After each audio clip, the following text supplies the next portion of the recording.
it goes back to how I was raised, Mm-hmm. and the absence of my dad. And I mean, it Right. was a lot of like post-traumatic trauma that came from that. So when it came, I was always in that mindset of like, why me? Am I being pranked? So I had to actually call my dad and say, hey, like, why am I the perfect dad in so many eyes? And he says it. He said he's actually proud of some of the mistakes he made because it made us who we are today. I learned from my father's absence, the conversations I wish I had, or the times I left the house because I didn't want to be around him. So I make sure I keep that all in perspective and kind of align it with my boys so they can have a great experience and not also experience the stuff that I went through, bro.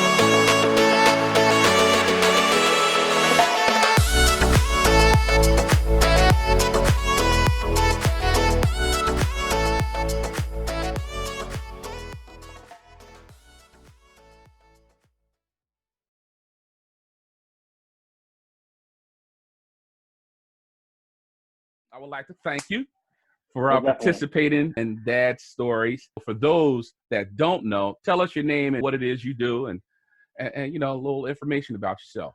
Yes, sir. My name is Donte Palmer. I'm originally from Philadelphia, but now I reside in St. Johns County, Florida.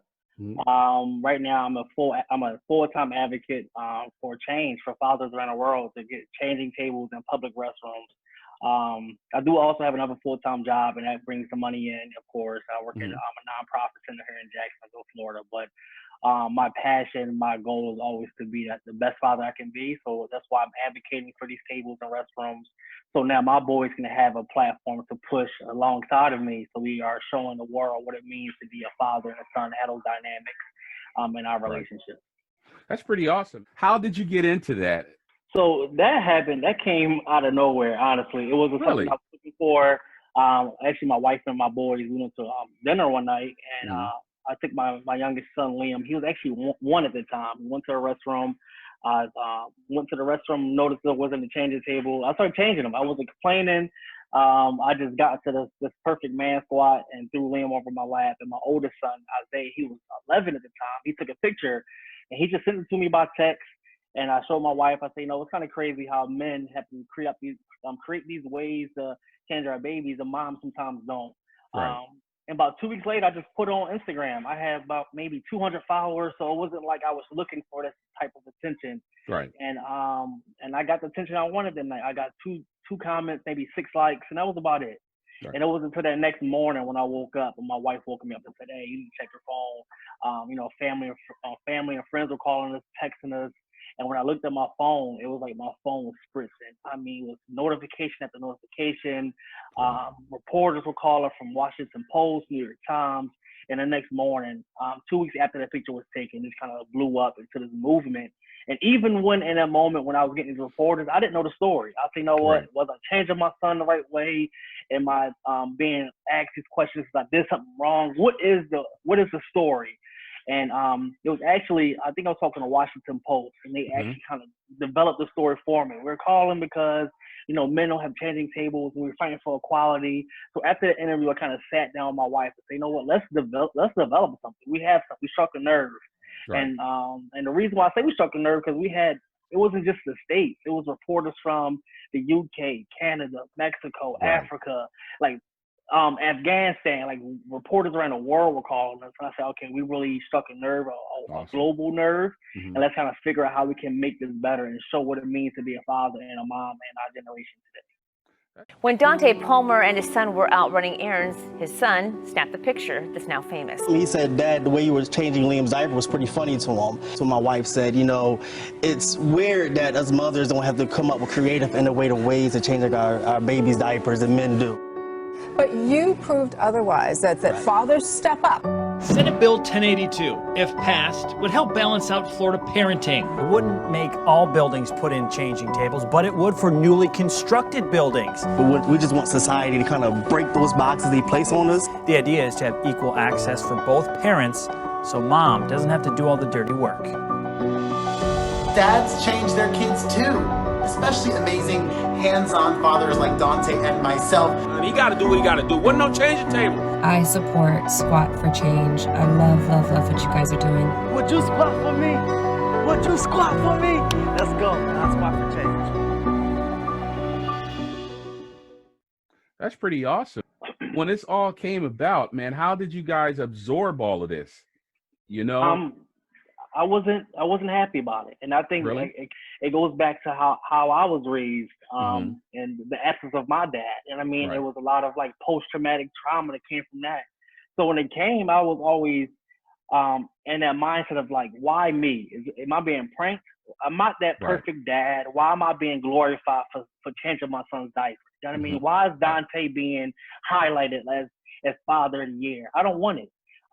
We have reporters coming to the door, knocking on the garage door, looking for us. And I'm like, hey, you know what? I do not want this. And it was constant conversations my wife and I had. She said, hey, this is your time. You're a great husband. You're a great father. You need to start owning up to your title and live by it. And it was something that I'd never seen, you know what I mean, growing Right. up. I had my dad in the house, but he wasn't there. He wasn't Right. physically there. So how do I accept the praise or the words of affirmation that I'm getting from the world? How do I put my feet down and say, you know what, this is who I am? And I wasn't prepared at the moment. And it took about a year. So I'll say this movement has been viral for about 2 years now. Last year was when I finally realized, okay, I am the dad that my boys think I am and what the world see me as. And I'm going to show them my perfections, but also my imperfections, so that people Right. know I'm not perfect, but I'm striving to be the best that I can be. How did you get to a point of saying, Honestly, it was I think it's one of those things I'm sitting here preaching to the world how to be a better dad and how to bond with your children. And I would say, I mean, I may be biased, but I may have the best children in the world. That's Right. my mindset. And it wasn't from what my wife said. She was always there supporting me and pushing me forward. It wasn't even what my boys were saying. Like my oldest, he's like, Dad, we're like really changing the world. I had to say, what is the root? Why am I not excited about this whole movement? And it was back to the root of my father. So I had to actually call my dad and say, hey, like, why am I the perfect dad in so many eyes? And we just had a conversation. And he was like, you know what? Even though I wasn't in the house like you wanted me to, and actually, and he says it. He said he's actually proud of some of the mistakes he made because it made us who we are today. how are you liking fatherhood now? Oh, I love fatherhood. Awesome. It has its challenges some days. I mean, we have to have some tough conversations. My wife and I, we balance everything out. I mean, some days are tougher than others, Right. and she has to take some load, or vice versa.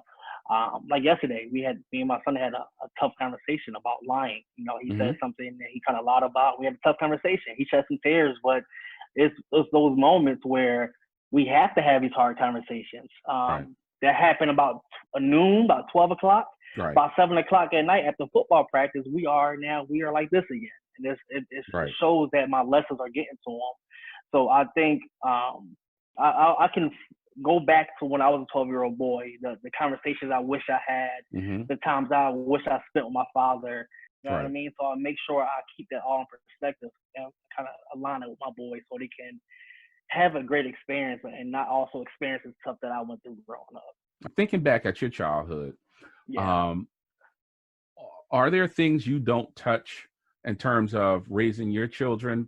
I'm not going to do that. I'm not going to act this way. I'm not going to talk this way. This is what I'm going to do. And direct correlation to how you were brought up with a father. To be honest, when we had good moments with my dad, they were good moments. So Right. I can never say that my dad or my mom didn't show us the right way to live. Right. If you think about the families in our neighborhood in Southwest Philadelphia, it was always the Palmers and the Loves. Like those are Right. the families you want to be. That was like the model of how to be a family. Absolutely. So I would never say I was taught the right way. You know what I mean? So whatever my mom and dad taught me, I use those same principles to my Right. children. Now, of course, I won't stop at the house at night and go, do drugs from A to Z and Right. cut up with friends. That's something I won't do. But the principle, the value that my mom and dad both taught us, I have Right. to keep those same values because it lined me up to be the man I am today. So I can show my sons and Right. kind of follow the same footsteps. For the listening audience, ultimately, I know this young man's family, and he comes from very good stock. You have brothers. Are you guys fathers at this point? We're all fathers at this point. Wow. All three of us. I personally wasn't ready for that. Wow. Do you guys talk about fatherhood? Generally, that's not something that a lot of men don't talk about. And I find that if that's in a conversation, it's a good thing. Do you guys have that conversation? Yeah, we have a group text of like 9 of us. And it's, I would say out of 9 of us, 7 of us are fathers. Well, 6 of us are fathers. Okay. And we have those conversations. We have those conversations daily. My son Isaiah caught a football pass today, and he praised him for it. And I show him the text messages. It's awesome.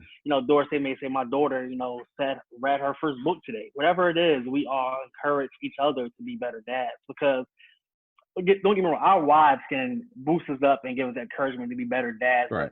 Men need men. We need to iron out. We need to sharpen our own iron. So we have to have a group text and talk and kind of pour it out and say, okay, I messed up as a dad today, or hey, I'm the best dad today ever. We have to keep encouraging others. So fatherhood is a topic we often talk about daily because it's needed and it makes us better men and better parents for our children. What's more important to you? Is it to be loved or is it to be respected? I'm gonna have to say loved. I mean, I think you go back, I don't be all religious, but my mom always told us growing up, God is love. You know what I mean? So I just think if they keep that in the forefront, what love is and why love is so important. Right. I think we can stand on that foundation. Respect is respect, and I want my boys always to be respected. But if you're love first, then respect will follow suit. When you were younger and you thought of what a father is supposed to be, and you thought of how a father should act, how a father should carry himself, are you that guy as a father right now? I will say so. Growing up, we had, like I said, my father was in and out the household, so I picked little pieces of him I wanted to be a part, and I put some positive and some negative sides, and had to deal with those negatives growing up in life. But like I said, man, I don't think I ever said this to you because I don't think we haven't had a serious conversation like this. But you noticed, I mean, even time after Bartra motivation, we would just come and just hang out your crib for hours and hours and then stay at night and come back the next day early in the morning. You know what I mean? And it was one of those times where I was like, Mr. Carlton is the ideal image of what a dad's supposed to be.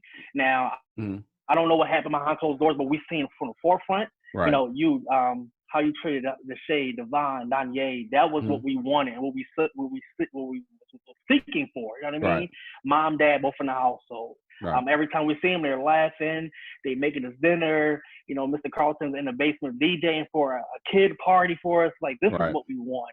And that's the ideal. So it's like you and other guys that I came encounter with, I kind of pieced y'all all together as this one ideal dad. And said, this is how I want to look and to be portrayed as a father when I get older. So I think I'm doing a good job. That's awesome. But sometimes I still feel as though I'm falling short. But like you said, I could fall short today.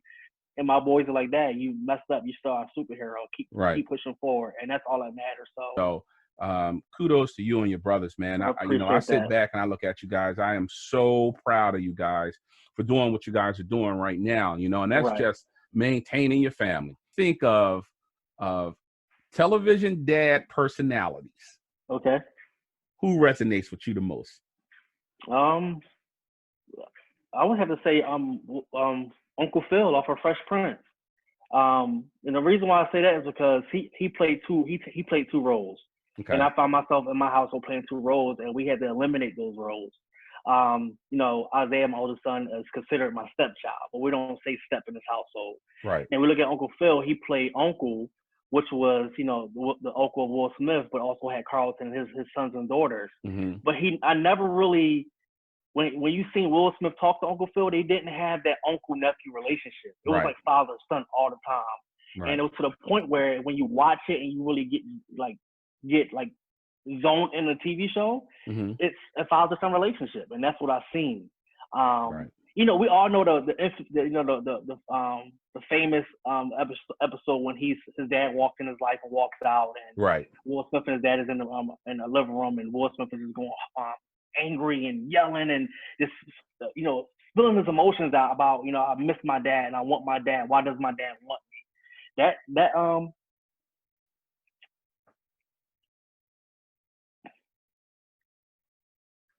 I hear you, man. It's all right. It Work means a on you. lot. It does, because it means a lot. It's like, I have a quote unquote stepchild who's looking for that father figure, and have asked me that question. Why doesn't certain people want them? I'm like, no, I'm here. I got you. You know what I mean? I'm your dad. You're my child, and forget all the other circumstances. I know you may be hurting. We're gonna talk to those situations, but I got you now.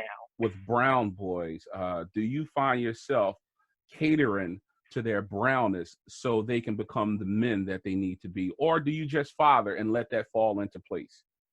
Again, it's both and. Because at the end of the day, I want them to grow into the men they want to be. Mm-hmm. With my guys and me showing them, examples of who I was back in the day, who I am now, and pushing them in the right direction. But I can't go away from the fact that I do have brown boys. I was living in St. Johns County. We are maybe 100 families. There's only 3 families that are black around here. Right. But we have to be mindful of our skin color. It's just some people, our community is nice. Everybody in the community loves us, but we don't know how they feel the next community over. You know what I mean? Right. So I just have to really cater to their brown skin and say, all right, I love you. This is how I want you to act today. If you have any issues, you all have cell phones, give me a call. I'll be there as soon as possible to figure it out. And they have to, especially with the oldest. We have a lot of hard conversations. You got the Tamir Rices, you have the Jordan Davises, you have the Sandra Blands. He sees these stories, and he has his own.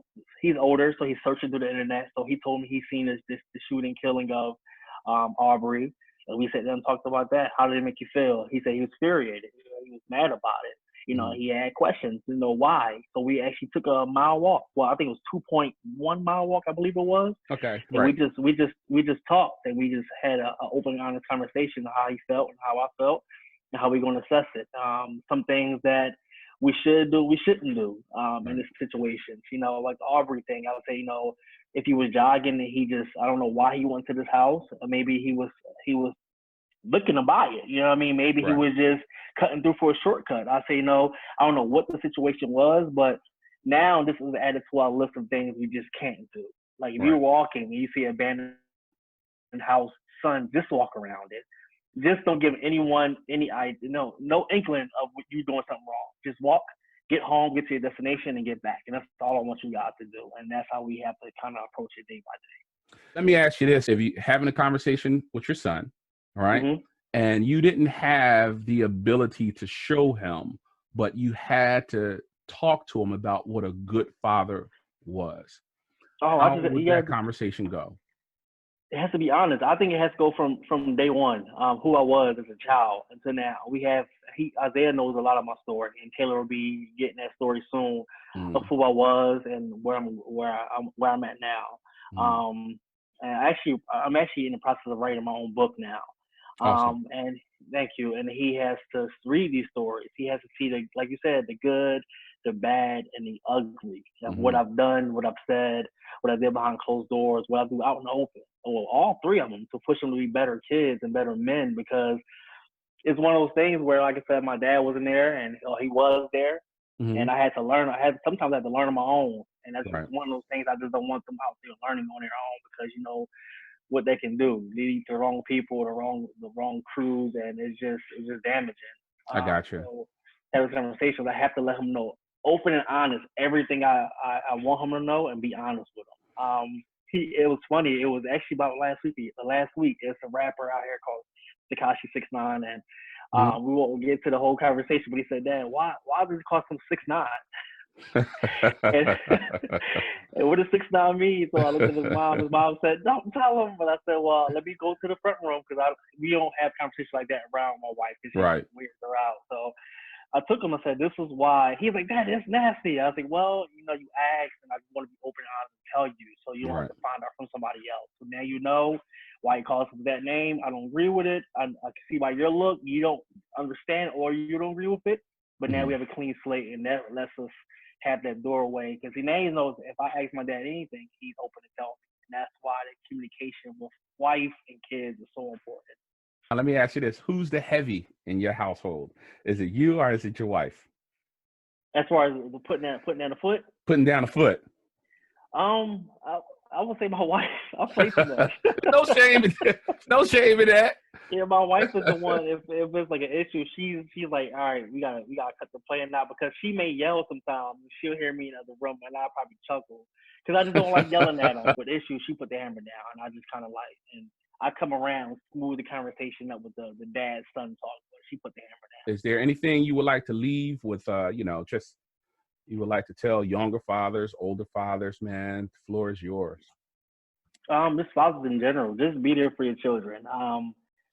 Hear their heart, see through their mistakes, and just be that figure that you be the dad the ideal dad. What is that dad to you? You be that dad, and then enforce it, and just allow your children to be children. And just don't force it. Just be genuine, be transparent to your true self, and they'll learn from you, and just keep pushing forward.